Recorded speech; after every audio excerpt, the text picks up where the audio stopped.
Puerto Rico governor says Donald Trump will not meet to discuss hurricane relief for U.S. territory. Here's a summary of the article. Puerto Rico Governor Ricardo Rossello says that President Donald Trump has refused to sit down with him to discuss the needs to the U.S. territory in order to rebuild after Hurricane Maria caused $100 billion in damage in 2017. Rossello also said that Trump is to blame for the slow response to providing disaster relief for Puerto Rico. Rossello compared the response to Hurricane Katrina after it hit the island nation in 2005 during the presidency of George W. Bush to the response from the Trump administration.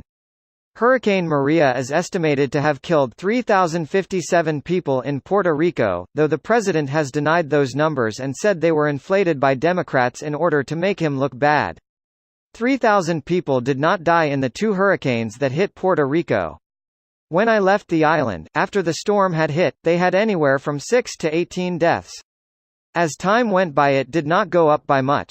Then, a long time later, they started to report really large numbers, like 3,000, Trump tweeted in September 2018, a year after the hurricane hit the island. A White House official told the AP that meetings were set up with Ben Carson, Secretary of the Department of Housing and Urban Development, and Brock Long, head of the Federal Emergency Management Agency, but Rossello told the news agency that he had hoped to speak directly to Trump. Some have criticized Trump for the lack of attention directed to the island, citing racism as a possible reason, but Rossello would not say that he felt the president was motivated in that way. I would hope that in this time in the United States, the greatest nation on the planet, that was made great because of immigrants and diversity, that wouldn't be the prevailing thought.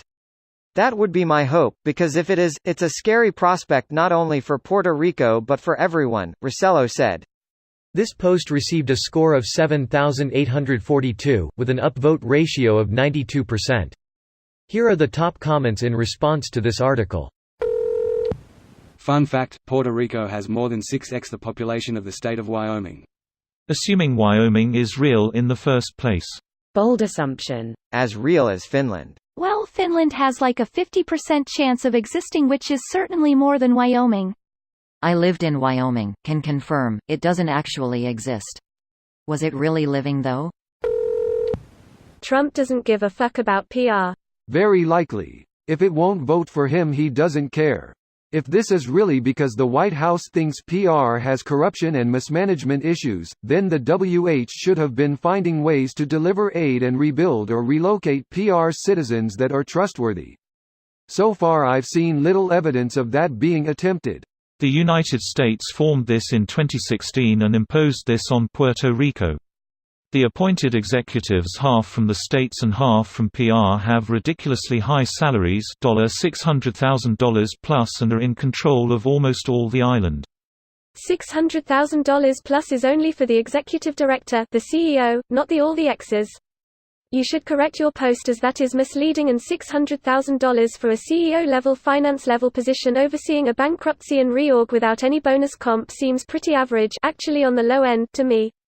Although the board advises austerity for Puerto Rico, its executive director's annual salary is $625,000. That's 5 times the salary of, for example, the executive director of Detroit's Bankruptcy Oversight Board.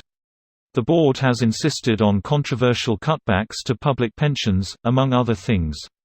It recently came under attack for seeking a 230% budget increase for itself as the island is recovering from Hurricane Maria, and even though the board has a history of spending most of its current funds on professional services, like expensive lawyers based outside of Puerto Rico, Centro de Periodismo Investigativo, a non-profit investigative journalism organization in Puerto Rico, filed the lawsuit in June 2017 after the Oversight Board ignored its requests for public records related to board members' financial and conflict of interest disclosures, along with other information.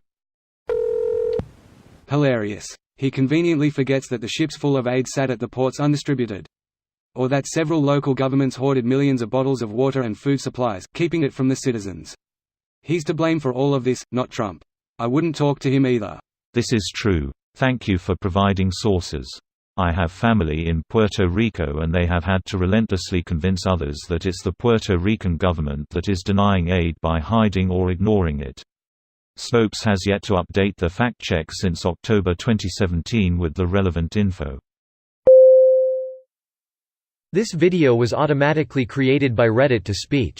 The article and comments in this video were selected from Reddit according to their upvotes, and any paraphrasing was performed by smmry.com, without any human intervention.